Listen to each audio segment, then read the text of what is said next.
Now, in the first half of 2018, Kenyans in the diaspora sent back just under $1.3 billion back home. Now, while the size is large, what's even more notable is the sheer year-on-year growth. What flowed into the East African economy, according to central bank data, was 55% more than the amount for the first half of 2017. Back then, it was just $887 million.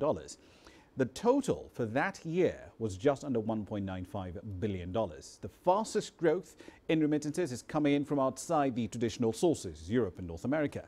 Kenyans in places like the United Arab Emirates, Australia and other African states sent home over $216 million home in the first half of the year.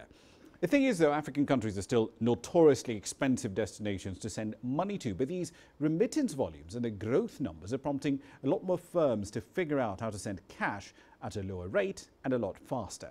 Earlier today, Safaricom, Kenya's biggest telecommunications firm, and WorldRemit announced a deal to have direct transfers of remittances to Safaricom's mobile money service. When I spoke to WorldRemit's head of East African operations earlier today, I asked her if more such deals are coming up.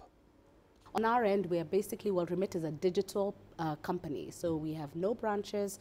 We're solely on the digital platform. So when Safaricom did open up their API to us, it allowed us the opportunity to be able to integrate directly with them and make this a possibility. Should we expect similar deals with the other mobile companies, your telecoms, your Airtels and so on? Yes, definitely, you should. I mean, at WorldRemit, actually, we have connected with over 130 million mobile money accounts globally. So that goes to show the sheer size that and our belief in the whole mobile money product. So definitely, we plan to expand with more partners within Kenya. So yes, we'll definitely be looking at opportunities with the other MNOs. One of the main problems with remittances, and this has been an ongoing challenge, is the sheer cost of sending money back home. Yes, there's a lot of cash coming in, but more often than not, the charges range anywhere from about 7% to, in some cases, even 20% of the fees involved. But your system's different because you deliver a cost advantage to a lot of clients. But with respect to East Africa, for example, moving cash around the region, should we expect to see a reduction in costs overall? Yes, is the short answer. We should be expecting that, and that's really the area that we play in as WorldRemit.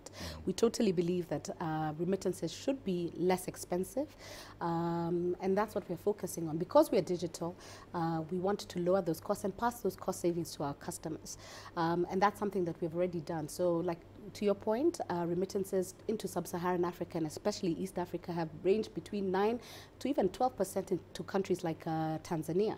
So when people are able to send with us, sometimes we're a fraction of that cost. In some cases, we're even less than 1% of the cost to send money from the UK to countries like Tanzania and Kenya. Moving forward, though, within Africa as a whole, sub-Saharan Africa to be specific, because when we talk about remittances, it's always from the West coming into the continent, as opposed to the fact that we have lots of people working, say Kenyans working in Uganda, Kenyans working in Rwanda, we're sending money back home.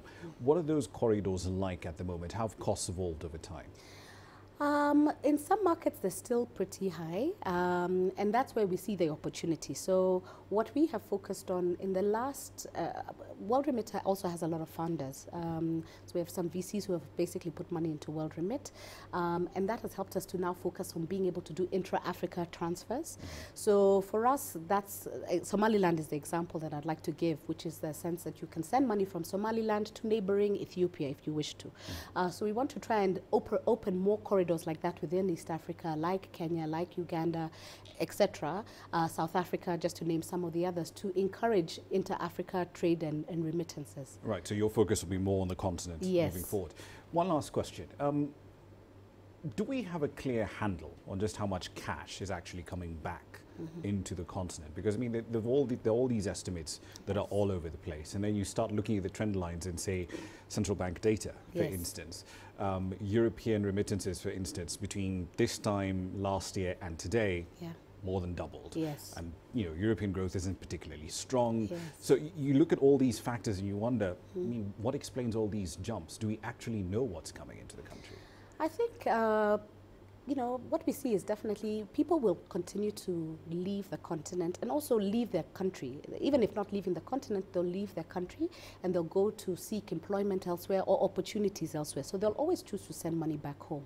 So yes, they're the more traditional remittance corridors like, you know, the Europe. But what we're also seeing is places like the UAE. You know, what we're seeing a lot more Kenyans are going towards the UAE. They're wishing to send money back home.